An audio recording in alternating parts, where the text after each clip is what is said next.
I was 40 minutes from home when my phone told me someone was inside my cabin. Not near it, inside it. 3 motion alerts, interior zones, 2:14 p.m. I pulled over and opened the security app with the particular calm that comes when you've spent 20 years as an electrical engineer and you built the monitoring system yourself, and you know exactly what you're looking at.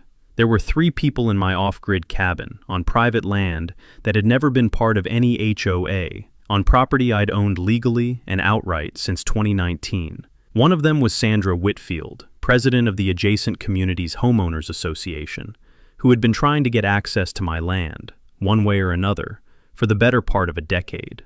She was measuring the walls. Her officers were photographing my licensed radio equipment and writing things down on a clipboard. They were inside for 41 minutes. They left a compliance notice on the door and walked away believing they'd gotten away with something. What they'd actually done was record themselves committing criminal trespass on a surveillance system I built myself and had been running for 3 years. Where are you watching from?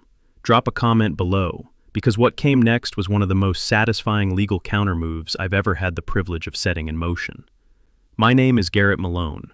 I'm 52 years old.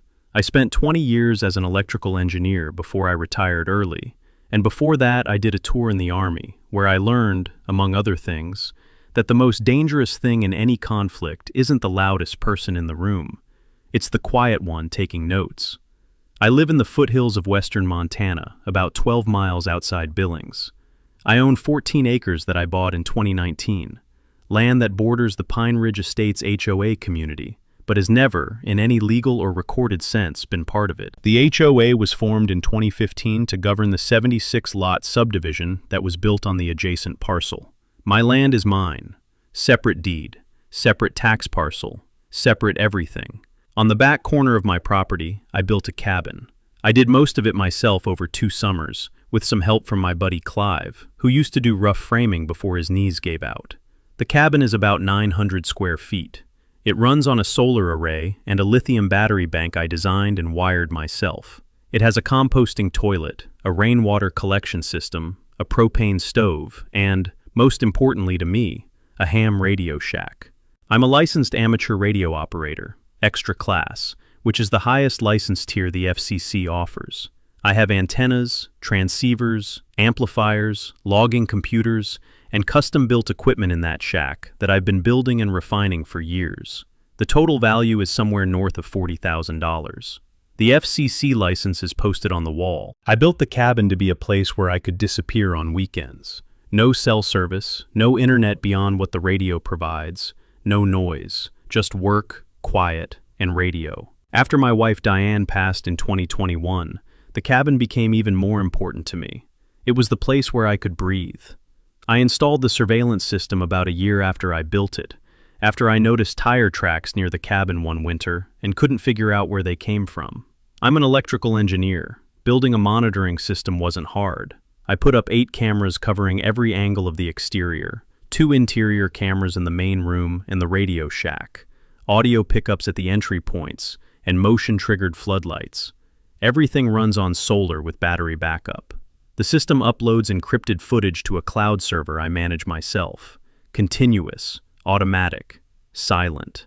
I mention all of this because it matters to everything that comes next. Sandra Whitfield moved into Pine Ridge Estates in early 2022. She was the kind of woman who arrived somewhere and immediately started reorganizing it to suit herself. 58 years old, blonde, heavily jewelryed, the kind of person who wore blazers to neighborhood cookouts. She had been a real estate agent in Phoenix before she retired, and she carried herself like someone who was permanently negotiating a deal. She ran for HOA president within 4 months of moving in, using the campaign slogan, and I am not making this up, a neighborhood that looks like we care. She won with 11 votes out of 47 eligible households. Within 6 months, she had fired the landscaping company, rewritten 2 covenant sections, and started sending violation notices to residents about paint colors, patio furniture, and the angle of mailbox posts. Residents were used to the HOA being largely ceremonial.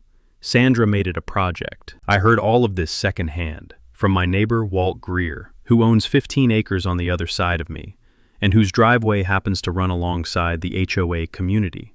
Walt told me about Sandra the way you warned someone about a weather system coming in.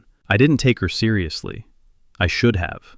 She showed up on my radar one Tuesday in April. I was in town getting supplies when I pulled up to my cabin on the security app and noticed the motion alert that had fired 2 hours earlier.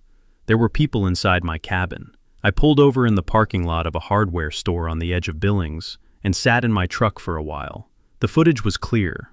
Motion triggered at 2:14 p.m.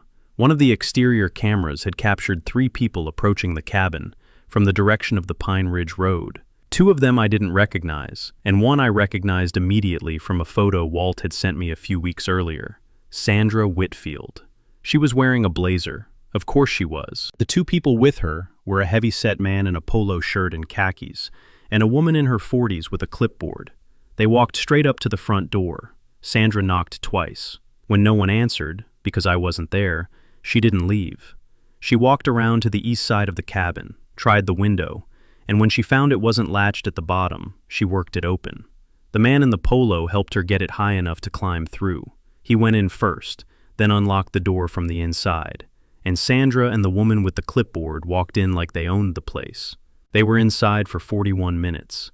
I sat in that hardware store parking lot and watched chunks of the interior footage on my phone. Sandra moved through the main room touching things, picking up a portable transceiver, setting it back down, opening a cabinet and looking inside. The woman with the clipboard was writing things down. The man in the polo was taking photos with his phone. Sandra at one point stopped near the work table, where I keep my antenna building equipment, and actually pulled a small tape measure from her blazer pocket and measured the width of the table. She said something to clipboard woman that my audio pickup caught clearly. This would convert beautifully. Clipboard woman nodded. Before they left, Sandra taped a piece of paper to the front door. The camera caught enough of it to read most of the text. Notice of Architectural Standards Inspection, Pine Ridge Estates HOA. Property found to be in potential violation of Covenant Section 7B regarding accessory structures and aesthetic compatibility. Then they climbed back out through the window and walked back toward the road. I sat in my truck for another 5 minutes. The smell of pine resin was coming through the AC vents, the lumberyard next door, and I remember thinking that it was a strangely pleasant smell for what I was feeling. What I was feeling was the particular kind of cold focus that I've only experienced a handful of times in my life. The kind that comes when someone crosses a line so clearly and so completely that the emotional response doesn't need to be loud. I drove home slowly. I didn't call anyone that night. I poured myself a glass of water, sat at the kitchen table, and pulled up the full footage archive on my laptop. I watched all 41 minutes, twice. Then, I opened a spreadsheet and started a log. Timestamp, action, location in frame, audio clip description. I was going to document every single thing that happened in that cabin, the way I would document a systems failure, methodically, completely, without rushing. The next morning, I drove out to the cabin to assess it physically. The window they'd used was scratched at the sill, forced. The door lock had a small gouge near the deadbolt, like someone had tried it before realizing the window was easier. Inside, the main room was mostly undisturbed, but in the radio shack, the position of 2 of my receivers had been shifted. My logbook, which I keep on a specific shelf in a specific way, had been moved and placed back unevenly. Someone had been through it. Whether they understood what they were looking at, the frequency logs, the equipment notes, the technical records, was another question, but they'd been through it. I photographed everything. I measured the windowsill damage. I noted the door gouge. I saved it all to the same cloud folder where the surveillance footage lived. Then I drove to the county recorder's office and requested a copy of the Pine Ridge Estates HOA Covenants, Conditions, and Restrictions, the CC&Rs, along with any recorded amendments. I asked the clerk to pull everything on file. She came back with a thin folder and a thicker one. The thin one was the original 2015 CC&Rs, standard stuff. 47 lots, governance rules, aesthetic guidelines covering those 47 lots. I opened the thicker folder and found, near the back, something called Amendment 14A, Expansion of Architectural Standards Oversight to Adjacent and Neighboring Properties Within Aesthetic Influence Zone. I read it twice. Then I took a photo of every page, and then I drove home and called an attorney. The attorney's name was Philip Ostrander. He was 61 years old, had been practicing property and civil law in Montana for 30 years, and came recommended by Walt Greer, who had used him in a fence line dispute years before. Philip had the kind of quiet precision I respond to in people. He listened completely before he spoke, and when he spoke, he chose his words like a man who charged by the hour and meant every one of them. I sat in his office on a Thursday morning with my laptop, a printed copy of the footage log, and the photos I'd taken of the CC and Rs. I laid it all out. He watched about 8 minutes of the cabin footage, then closed the laptop and looked at me over his glasses. They committed criminal trespass, he said. In Montana, entering a private structure without consent or legal authority is a misdemeanor, potentially a felony depending on how the DA reads it. What about the inspection notice? I asked. They're claiming some authority under an amendment. He picked up my photo of Amendment 14A. He read it carefully. He set it down. This is interesting, he said, and not in a good way. For whom, I mean, for them. Philip explained what he'd found. Montana HOA law requires that any amendment to the CC and RS be approved by at least 2/3 of the voting membership. In Pine Ridge's case, that would be at least 31 of 47 households. Amendment 14A, he noted, had 3 signatures. 3. And even if it had been passed properly, it couldn't extend HOA jurisdiction to private land outside the recorded plat, because HOA covenants only bind property within the recorded subdivision. My land was never part of that plat. It never could be. Sandra's aesthetic influence zone was a legal fiction. So the amendment is void, I said. The amendment is void, Philip confirmed. And even if it weren't, breaking into your cabin to conduct an inspection would still be trespass. HOA officers don't have law enforcement authority. They can't compel entry. They can't force inspections on non-members. They have the power to send letters, and, if a homeowner doesn't comply, to levy fines or go to court. That's it. I nodded. I'd suspected most of this, but hearing it laid out clearly felt important. Philip said he'd send a formal response to the HOA, a letter making clear that Garrett Malone was not a member of Pine Ridge Estates HOA, had never been a member, that his property was outside their jurisdiction, and that the events of April 18th would be subject to further legal action if not addressed immediately. The letter went out the following Monday. Sandra's response arrived 8 days later. It was not an apology. It was a cease and desist letter drafted by a Billings attorney named Gerald Metz, who I later learned charged bargain basement rates and handled a lot of small civil work for local businesses and associations. The letter claimed, on behalf of the Pine Ridge Estates HOA and its officers, that the inspection had been conducted under the authority of Amendment 14A and had been both lawful and necessary. It demanded that I sign an Acknowledgement of Compliance Review, essentially a document that would have retroactively validated the entry. It also demanded I provide the HOA with a schedule of future access for quarterly inspections. Quarterly inspections of my private cabin on private land that they'd broken into. I called Philip when I got it. Good, he said. Good, I said. Yes, they've now put their legal theory in writing. They're committed to it. That's very good for us. He explained, by doubling down through counsel, Sandra and the HOA had transformed a potentially defensible mistake into a deliberate legal position. They were now on record claiming they had authority they didn't have over property that wasn't theirs, using an amendment that had never been validly adopted. Every word of that cease and desist was now evidence. I asked Philip whether we should respond immediately. He said to wait. Let me do a records search first, he said. Property transactions, HOA meeting minutes, anything public. I want to understand this woman's history with your parcel. I didn't know what he expected to find. I figured maybe some prior dispute or boundary complaint. What he found was considerably more interesting than that. While Philip did his digging, Sandra, apparently emboldened by her attorney's letter, sent a follow-up notice to every resident in Pine Ridge Estates, informing them that the HOA had conducted a successful inspection of the adjacent Malone property, and that the results would be discussed at the next monthly board meeting. I have a copy of that notice too. It's part of the file now. I want to pause here and explain something that took me a while to understand, Because once I understood it, everything about Sandra's behavior made a different kind of sense. Property tax records in Montana are public. County deed records are public. HOA formation documents and recorded amendments are public. Meeting minutes, if the HOA records them properly, are technically subject to member request. All of this information is just sitting in filing cabinets and databases at the county courthouse, available to anyone who asks. Philip spent about 3 hours with a paralegal pulling records.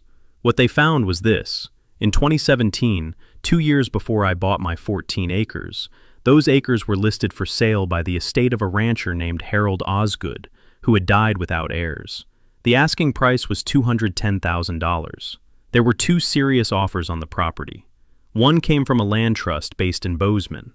One came from a woman named Sandra Ruth Whitfield, then residing in Phoenix, Arizona, offering $198,500. The land trust's offer was accepted.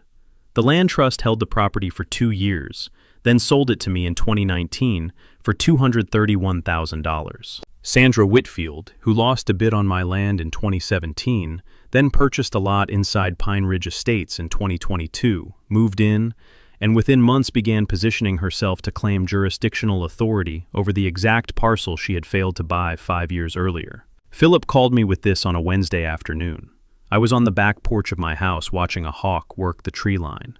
"Are you sitting down?" he said. "I'm standing," I said. "You should sit down." I sat on the porch step. He told me what he'd found. I listened to all of it. When he finished, I stayed quiet for a moment. "She's been trying to get her hands on my land for almost a decade," I said. "It appears that way," Philip said. "The inspection wasn't about compliance. She was casing the property, measuring the cabin, photographing the interior layout.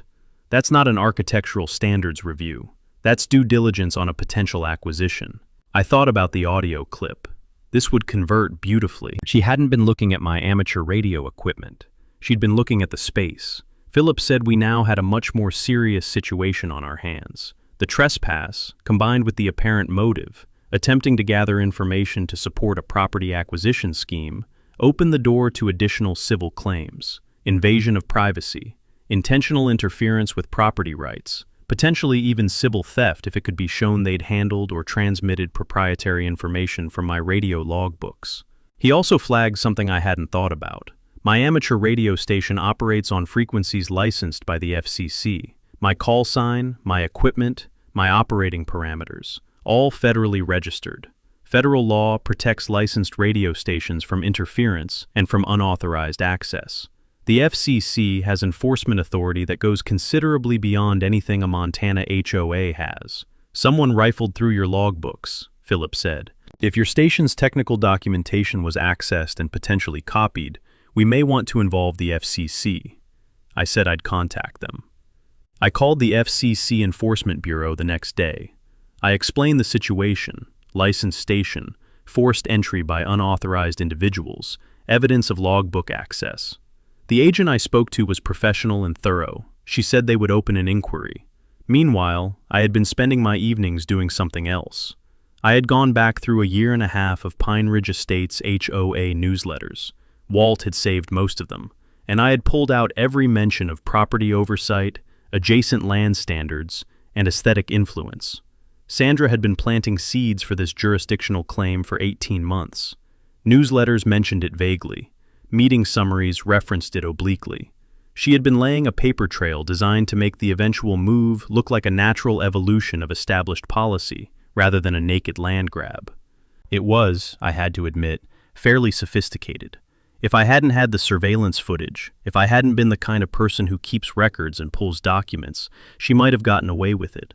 A less prepared property owner might have signed the compliance acknowledgement just to make it stop. And once they signed it, they'd have opened the door to everything that followed.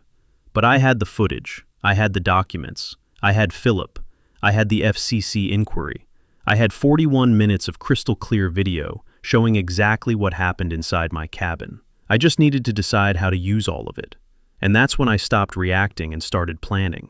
Philip and I met in his office again on a Friday morning, about 3 weeks after the break-in. He had a folder spread across the table. I had my laptop. We talked for 2 hours. By the end of it, We had a picture that was cleaner and more damning than I had originally expected. Let me walk you through what we knew. Sandra Whitfield had tried to purchase my land in 2017. She failed. She moved into the adjacent community in 2022. Within 4 months, she became HOA president. Within 6 months, she had drafted and quietly pushed through Amendment 14A, a fake expansion of HOA jurisdiction written specifically to give her board legal cover to access and inspect private land adjacent to the subdivision. That amendment was never properly ratified. It had 3 signatures when it needed 31, and had never been filed with the county in the manner required for recorded amendments.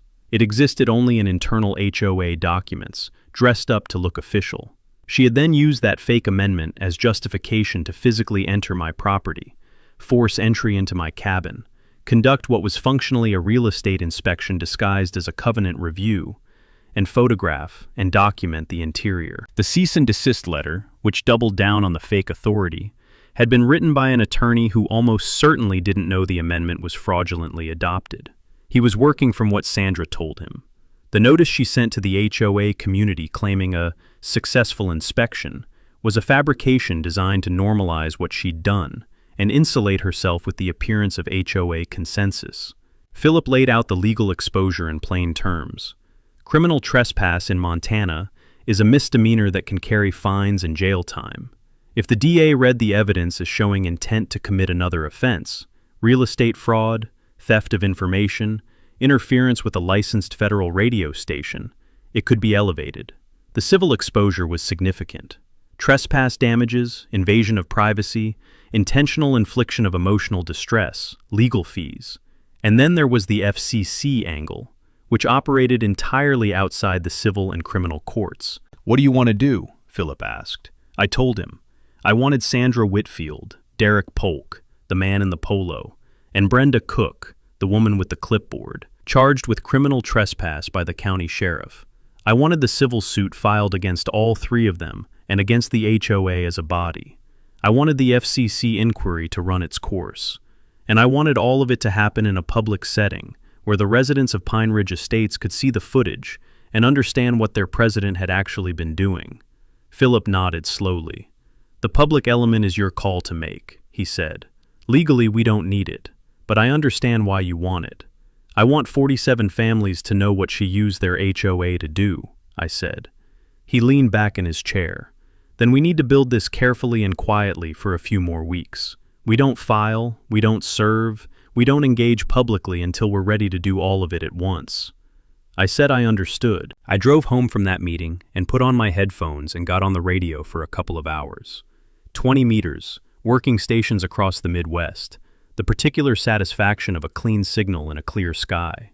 The kind of focus that comes when you know exactly what you're building and you've already confirmed all the parts will fit. The planning was about to begin. What followed was 3 weeks of quiet, methodical work. No public statements, no confrontations, no angry letters, just preparation. The first thing Philip did was retain a digital forensics firm in Missoula to authenticate the cabin surveillance footage. Authentication matters in court. You need to show that footage hasn't been altered, that the timestamps are accurate, and that the chain of custody is documented. The firm ran the full archive through forensic verification protocols, issued a signed report, and produced court-ready copies of the relevant clips. This process, which cost me about $2,000, would later be worth considerably more than that. Quick knowledge note for anyone who owns security cameras. Raw footage alone often isn't enough in court. Having your footage professionally authenticated before you need it, before any dispute, makes it dramatically more credible when it matters.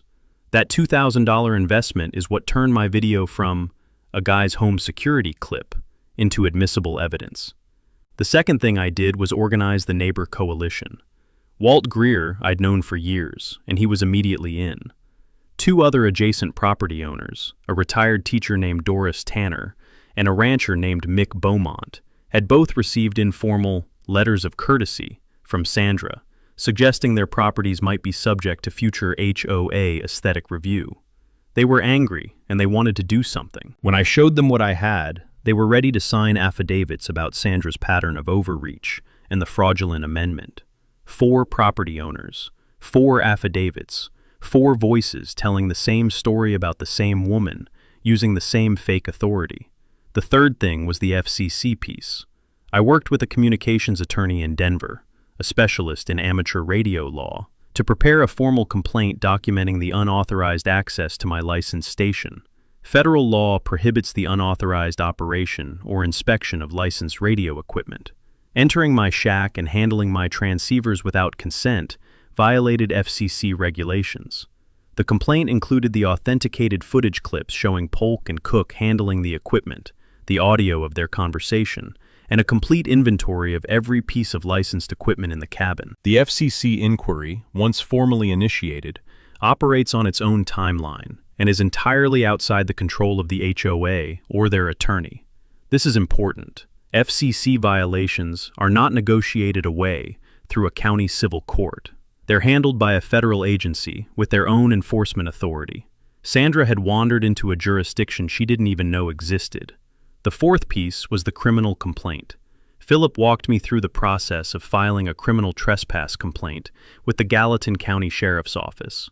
I provided the footage, the property survey showing the cabin's location outside HOA jurisdiction, the CC&Rs showing no membership or consent, and the authentication report.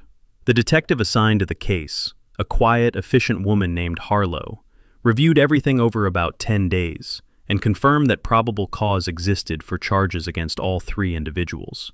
She said warrants would be prepared and served at an appropriate time. I asked if she could time the service for a specific date. Detective Harlow said that was unusual, but asked what I had in mind.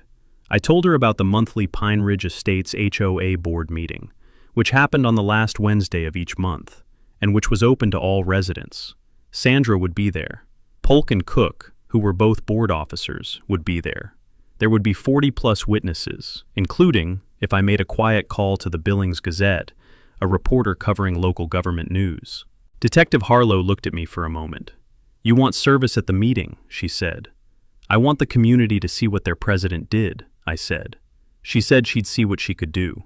The Billings Gazette reporter I spoke with, a young woman named Cassidy Falk, who covered Yellowstone County and surrounding area, was professionally interested and personally fascinated. I gave her the broad strokes, confirmed the date of the meeting, and told her I'd provide documentation she could verify independently. She said she'd be there. Philip drafted the civil complaint during those 3 weeks. Trespass, invasion of privacy, tortious interference with property rights, intentional infliction of emotional distress. Named defendants Sandra Whitfield, Derek Polk, Brenda Cook, and the Pine Ridge Estates HOA as an entity. The damages figure was still being calculated, but the legal theory was airtight. By the 3rd week of May, everything was in place. The sheriff's office had their warrants ready. The Gazette had their reporter on calendar. Philip had the civil filing prepared. The forensic report was signed and certified. I drove out to the cabin the evening before the meeting and sat in the radio shack for a while. The equipment hummed quietly. The solar battery bank was reading 94%. Outside, the Montana sky was doing something extraordinary with the light. Orange and amber, and a shade of violet I don't have a word for. I logged a few contacts. I ate a sandwich. I drove home. Somewhere in the 3-week window between my planning sessions and the board meeting, Sandra found out that I had footage. I don't know exactly how. My best guess is that Gerald Metz, her attorney, did some digging and discovered that my cabin had a surveillance system and that I'd retained Philip. Attorneys talk to each other, even adversarially. Metz would have advised Sandra that footage could be a serious problem. She responded the way controlling people always respond when they realize they're losing. She tried to rewrite history before anyone could see it. On a Thursday evening, about 10 days before the board meeting, Sandra called an emergency HOA board session. Just the officers, no community notice, and pushed through a resolution claiming that the April inspection had been conducted with the knowledge and tacit consent of the property owner, that it was consistent with the HOA's established oversight practices, and that the board unanimously affirms the validity of Amendment 14A. I know this because one of the 4 board officers present, a man named Carol Thu, who had been quietly unhappy with Sandra's tenure for months, took notes on his phone and sent them to Walt Greer, who sent them to me. The resolution was a desperate maneuver. Tacit consent is not a legal standard. You can't consent to a break-in by not being home. And a board resolution, passed by 5 people in a back room, can't retroactively validate a fraudulently adopted amendment. But Sandra didn't know that I knew what the law actually said. She thought paper could bury what she'd done. She also began reaching out to HOA residents who lived closest to my property line, asking if they'd be willing to provide written statements supporting the need for oversight of adjacent properties affecting neighborhood aesthetics. Walt told me she called him directly. He told her, with considerable politeness given the circumstances, that he would not be providing any such statement. He did not mention that he'd already signed an affidavit for Philip. The statement campaign went nowhere, but Sandra wasn't done. She also had someone, I believe it was Polk, based on the timestamps and the vehicle description from my road camera, drive slowly past my property 3 times over 2 days, apparently checking to see if I had put up any new signage or fencing that could be photographed and used as additional violation evidence. My road camera caught all 3 passes, new clips added to the archive. And then she made the move that truly baffled me. About a week before the board meeting, a man named Langford Teague called me. He introduced himself as a real estate developer working out of Bozeman, said he'd heard my property might be available, and asked if I'd considered selling. He was pleasant, conversational. He said he had a client very interested in rural acreage in this corridor. I said the property wasn't for sale. He said his client was prepared to be competitive. I said it wasn't for sale at any price, but I was curious. Could he tell me who the client was? He said he wasn't at liberty to say. I said, "Tell your client to look up the Yellowstone County deed records for the Harold Osgood parcel transfer, 2017. Should be informative." There was a pause on the line. "I'll pass that along," he said. He never called back. I told Philip about the call. He added it to the file. Circumstantial, but consistent with a pattern of trying to acquire my property through indirect means when direct means had failed. Through all of this, I said nothing publicly. I didn't respond to Sandra's board resolution.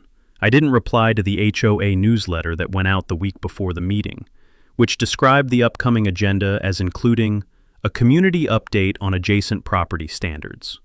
I didn't answer the 2 voicemails Sandra left on my landline asking me to contact the board to resolve this matter cooperatively. I let her talk. I let her plan. I let her walk toward what was coming without any warning. The quieter I stayed, the more aggressively she moved, which was exactly what I expected from someone who interpreted silence as weakness. In my experience, people who mistake preparation for passivity tend to be spectacularly surprised by the results. The last Wednesday of May was coming. I had a laptop, a projector connection, an authenticated 41-minute video, 4 neighboring affidavits, a civil filing, an FCC complaint, a county detective with warrants, and a Gazette reporter with a press credential. Sandra Whitfield had a board resolution passed in a back room, and a real estate contact who'd stopped returning her calls. The week of the meeting, Sandra escalated in a direction I had not anticipated.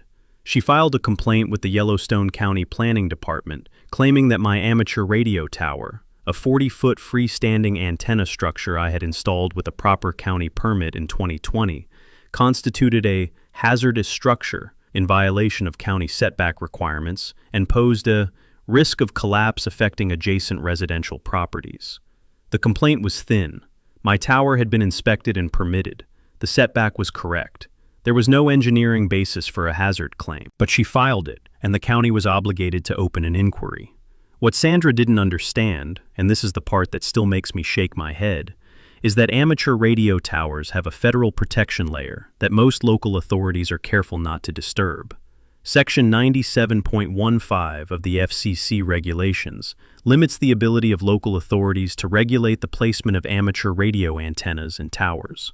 There's also PRB1, a federal preemption policy from 1985 that instructs local governments to accommodate amateur radio operators and to treat their antenna structures with reasonable accommodation. Local zoning cannot flatly prohibit amateur radio antennas. Setback rules can apply, but only if they genuinely serve local interests and aren't used as a pretext to suppress radio operations. When the county planning department got Sandra's complaint, they ran it past their legal staff. The legal staff looked at the permit, the setback measurements, the FCC license on file, and Sandra's complaint. They called me within 3 days to let me know the complaint had been reviewed and found to be without merit, and that the file would be closed. Then they did something I hadn't asked them to do. They sent a letter to Sandra, with a copy to the HOA's address, noting that the filing of complaints intended to harass or suppress federally licensed activities was not an appropriate use of county administrative resources. I read that letter twice. The county planning department had essentially scolded Sandra Whitfield in writing for abusing their complaint process. Philip said, "Add it to the stack." Meanwhile, the FCC inquiry had been generating its own paperwork. The communications attorney in Denver had submitted the formal complaint with the authenticated footage clips. The FCC Enforcement Bureau had opened a case number and requested additional documentation, which we provided. The investigation was running parallel to everything else, quiet and federal, and entirely outside Sandra's ability to influence or stop. 2 days before the board meeting, Carol Thew, the board officer who had been forwarding me information, called me directly for the first time. He said he wanted me to know that he intended to resign from the board at the meeting, and that he would be filing a written objection to Amendment 14A, based on the procedural violations Philip had identified. He'd done his own research. He wanted it on the record. I told him I appreciated it. I told him the meeting was going to be eventful. He said, "I figured." Philip filed the civil complaint the morning of the meeting. That meant, by 9 a.m. on that Wednesday, the complaint was in the courthouse system, and Sandra Whitfield, Derek Polk, Brenda Cook, and the Pinridge Estates HOA were all formally named defendants in a civil suit. The filing was public record. Anyone who checked the court docket that day, including, say, a reporter who'd been given the case number, would find it. I called Cassidy Falk at the Gazette to confirm she was coming. She said she'd already pulled the civil filing and was bringing a photographer. At 5:30 p.m., I loaded my laptop into a bag, along with a printed copy of the forensic authentication report, 4 signed affidavits, the full property survey showing my land's location outside the HOA plat, and a USB drive with the cabin footage clips. I drove the 12 miles into the Pinridge Estates Community Center, a beige building near the subdivision's main entrance, with a gravel parking lot and a bulletin board out front advertising a lost cat and an upcoming garage sale. Walt Greer was already there. Doris Tanner and Mick Beaumont pulled in just behind me. There were about 45 residents inside when I walked in. Sandra was at the front of the room in her blazer, behind a folding table with a name placard, looking confident and organized. She looked at me when I walked in, and the confidence flickered for just a moment before she reset it. She didn't see Detective Harlow, who was standing in civilian clothes near the back door. She didn't see Cassidy Falk and the photographer near the side wall. She saw a quiet man with a laptop bag who sat down in the 3rd row and waited. Sandra opened the meeting the way she always opened meetings, according to Walt, cheerfully, efficiently, like a real estate agent starting a showing. Agenda review, minutes from last month. She thanked the landscaping committee. She moved to item 4, adjacent property standards, community update. She began to describe the April inspection of the Malone property, in terms that bore almost no resemblance to what had actually happened. She called it a routine wellness review. She said the board had exercised its authority in the interest of neighborhood cohesion. She said she looked forward to working with Mr. Malone cooperatively on bringing the adjacent property into alignment with community standards. I sat quietly through all of this. Walt glanced at me. I gave him nothing. When she finished, she asked if there were community questions. I raised my hand. Sandra looked at me and smiled the smile of a woman who has decided she has already won. "Garrett, so glad you could join us." I stood up. "I'd like to share something with the community," I said, "if the board will allow me to connect to the projector for a few minutes." There was a projector screen at the front of the room. Sandra used it for her presentations. She hesitated for exactly 2 seconds, then said, "Of course," because saying no to a community member connecting to the projector in a public meeting would have looked exactly like what it was. I walked to the front, connected my laptop, and opened the folder. "On April 18th, I said, keeping my voice level, 3 individuals entered my off-grid cabin on my private property, without my consent and without legal authority. My property has never been part of this HOA, is not subject to your CC and RS, and my membership has never been solicited or established. I want to show you what actually happened that day." I played the first clip. Exterior camera. Sandra and the two officers approaching the cabin. Sandra knocking, no answer. Sandra going to the east window. The man, Polk, forcing it open and climbing through. The room went quiet in a particular way, the kind of quiet where 45 people are holding their breath at the same moment. I played the interior clip. Sandra moving through the Radio Shack, measuring the work table. This would convert beautifully. Cook writing on the clipboard. Polk photographing equipment. I paused the video. "That is a licensed federal radio station," I said. "The equipment in that room is registered with the FCC. Entering it without consent is a violation of federal regulations, which is currently the subject of an FCC enforcement inquiry." I held up the authentication report. "This footage has been forensically authenticated and is now part of a civil filing that was made this morning with the Yellowstone County Courthouse, naming the HOA and the 3 officers you just saw as defendants." Sandra started to say something. I kept going.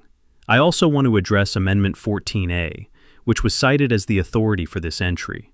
I put the amendment on the screen alongside the CC and RS signature requirement. Montana HOA law requires a 2/3 supermajority for CC and R amendments. Amendment 14A has 3 signatures. It was never properly filed with the county. It has no legal effect. The attorney who sent a cease and desist on its behalf was working from information that was not accurate. I looked at Sandra directly. "And I want this community to know one more thing." I brought up the 2017 property records on screen. "These are the Yellowstone County deed records for the Harold Osgood parcel transfer, the land I currently own. You'll see 2 offers. The second one is from Sandra Ruth Whitfield, then of Phoenix, Arizona. She tried to buy my property in 2017. She lost the bid. She moved here in 2022, and the first thing she did as your HOA president was draft a fake amendment to give herself legal cover to inspect my land again, this time without paying for it. The room did not go quiet this time. The room erupted. Sandra was on her feet. Her voice was loud. I stepped back from the projector and sat down. Detective Harlow came through the side door. She identified herself, stated that she had warrants for criminal trespass charges, and asked Sandra Whitfield, Derek Polk, and Brenda Cook to step outside. Polk stood up immediately, looking like a man who had known this was coming and was relieved it had finally arrived. Cook started crying. Sandra argued for about 30 seconds before the detective said something quietly that made her stop. Cassidy Falk was typing on her phone. The photographer was working. Carol Thu stood up and announced his resignation from the board and his intention to file a formal procedural objection to Amendment 14A. 3 more board members resigned before the evening was over. The meeting lasted 2 hours and 40 minutes.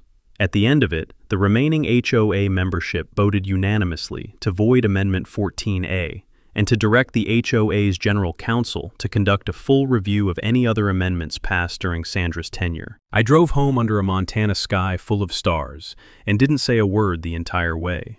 The criminal trespass charges were resolved through a plea agreement about 4 months later. Sandra, Polk, and Cook each pleaded guilty to misdemeanor criminal trespass. Sandra received a suspended sentence with 18 months probation and a $2,000 fine. Polk and Cook received smaller fines and 6 months probation. The plea deal required all 3 to have no contact with my property. The civil suit settled 8 months after that. I won't disclose the exact terms, but the combined settlement from the HOA's insurance carrier and the 3 individuals came to just over $23,000 in damages and legal fees. Phillips' invoices were covered. I had money left over. The FCC concluded its inquiry and issued a citation against Sandra Whitfield personally for unauthorized interference with a licensed amateur radio station. The fine was modest by federal standards, a few $100s, but the citation is a matter of permanent federal record. The FCC doesn't erase those. Gerald Metz, the attorney who sent the cease and desist letter, apparently contacted Phillip with a fairly sheepish apology once the dust settled. He had not been told that the amendment was fraudulently adopted. He wasn't sanctioned professionally. He'd acted in good faith on what his client told him. But I imagine the experience gave him something to think about regarding how carefully he vets HOA clients going forward. The Pine Ridge Estates HOA conducted a full governance review. 2 additional amendments from Sandra's tenure were voided. The community hired a property management company to handle administrative functions and established a requirement that all future amendments be reviewed by an outside attorney before being voted on. They also held a proper election for new officers. Carol Thu became interim president. He called me once after the settlement. We had a short, pleasant conversation. He said the community was doing better. He said some of the residents had left notes in his mailbox, thanking him for speaking up at the meeting. He said he was sorry it had taken something like this to shake things loose.